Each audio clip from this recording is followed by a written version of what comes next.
Take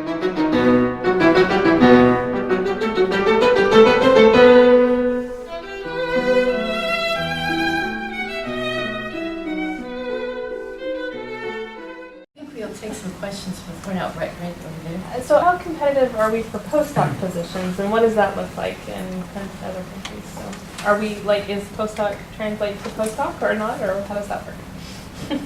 I think we're very competitive. I think, as a matter of fact, in Europe, American students, graduate students, and American faculty are underrepresented. And there's a big desire to bring more students from North America. Because there is sort of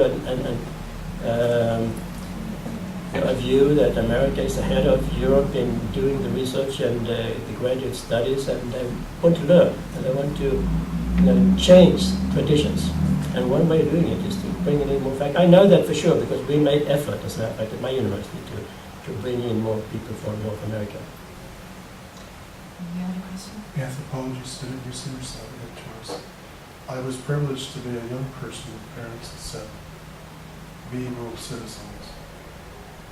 In this global perspective this afternoon, in history and trends, Fulbright programs, STEMs fields, and standardized trends of the Bologna process, are we still humans with potential to challenge ourselves to meet the demands that the world has to solve the problems that we have?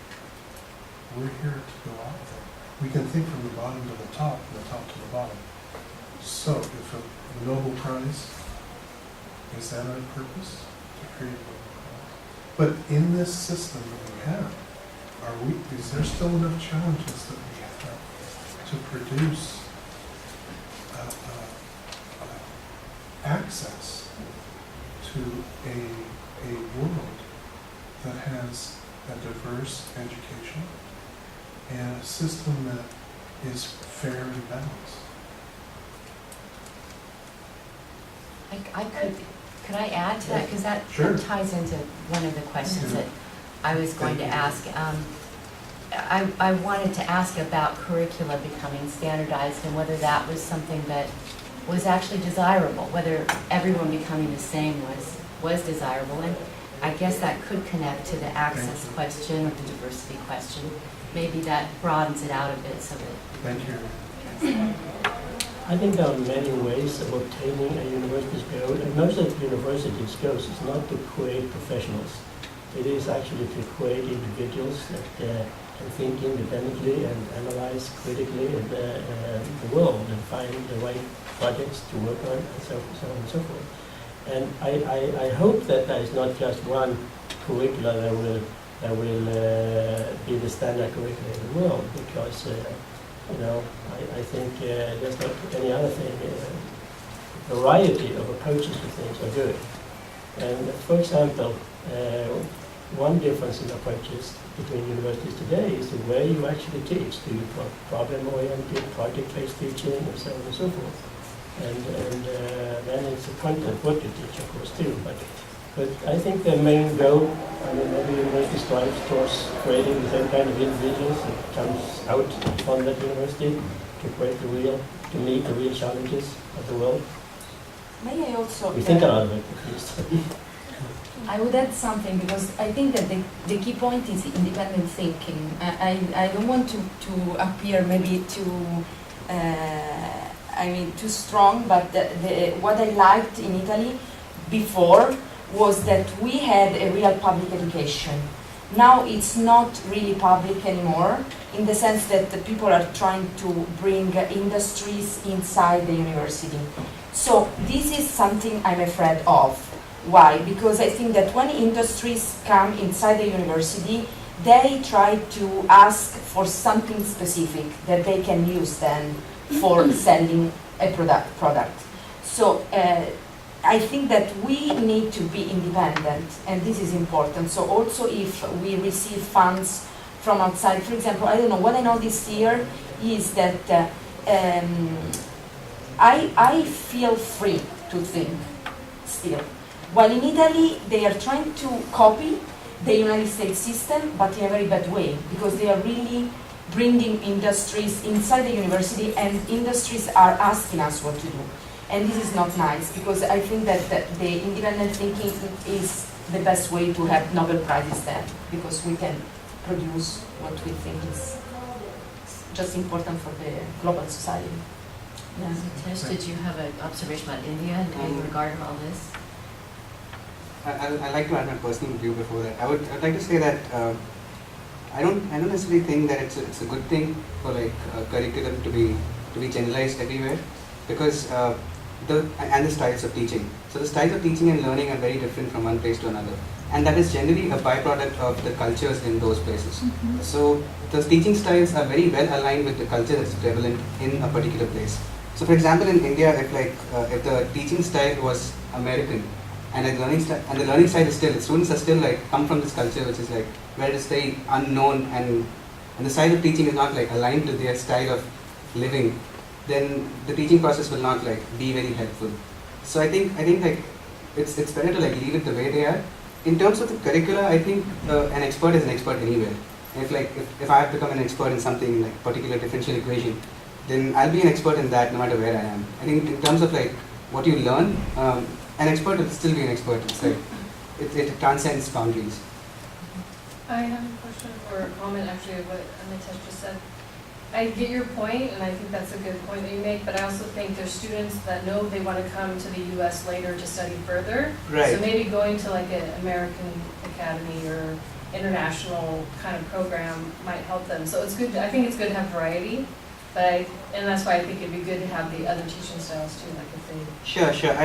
The thing is like once like I came to the US and it's totally alien world for me. But then because I can experience the culture outside, I can appreciate the classroom teaching also.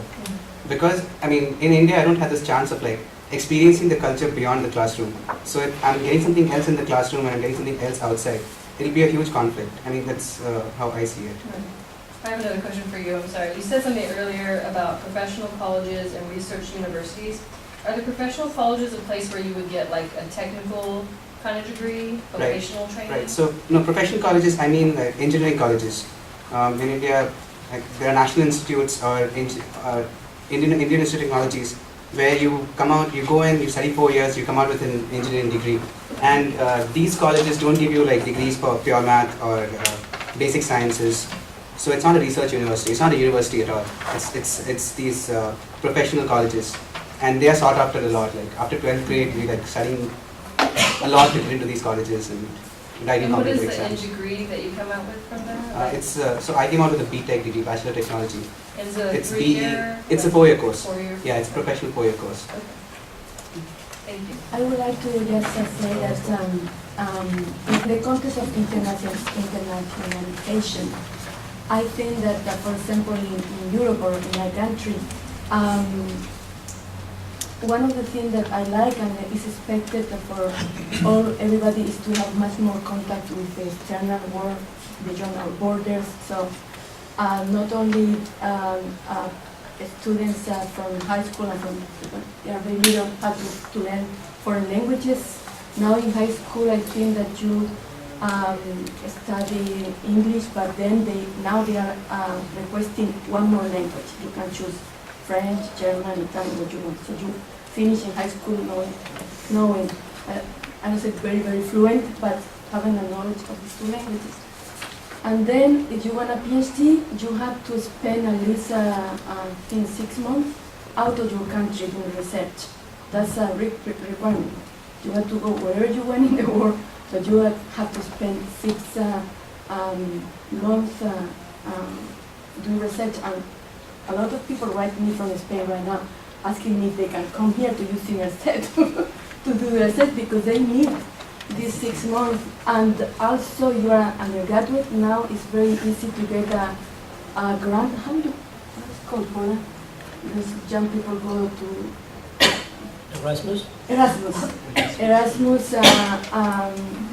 scholarship to study in another country. So a lot of Spanish young people say, oh yeah, next year I'm going with an Erasmus to study too. And they are not going to study a language. No, in this case they are studying something that has to do with their career. And those kind of scholarships are getting more and more popular. And you don't even have to have a very, very good grades to go. So I think that there's a big effort, bigger than here in the United States, for students to have a contact with external. And it's not only students. Erasmus is actually an old program. It's been there since 1987. It's now included in a bigger package that was called Socrates, and that was Socrates 2, and now it's a program, a European program that extended, that has surpassed. It's a new program called Lifelong Learning something, and that means that everybody, I mean teachers. So if you take on a position in Europe, you have all possibilities to spend times at other universities and other parts of Europe, and you're expected to do it as a matter of fact. So it's similar, is it similar in a way to U.S. study abroad programs or the Fulbright program that No. encourages U.S. No. faculty to go No, abroad? it's not at all. It's the study abroad program actually in US, it's for students, right? Right. Only, basically. But the Fulbright is for Right. faculty. But may I, because what I noticed is that when American students come, for example, in Italy, they don't go to the Italian university. They go to another American college and they spend time in Italy, but studying inside an American college. While for us, for example, I did the Erasmus, I went to France and I went to a French university where all the lectures were in French, and so I had to learn the language, to take classes, and then do the exams in French. So it's totally different because here, I don't know why, but I mean, it's true that you speak English, so it's easy to travel and be accepted and understood. But it would be nice maybe to also go and learn other languages and. Well, thank you so much, all four of you. I wish we could go further, but we are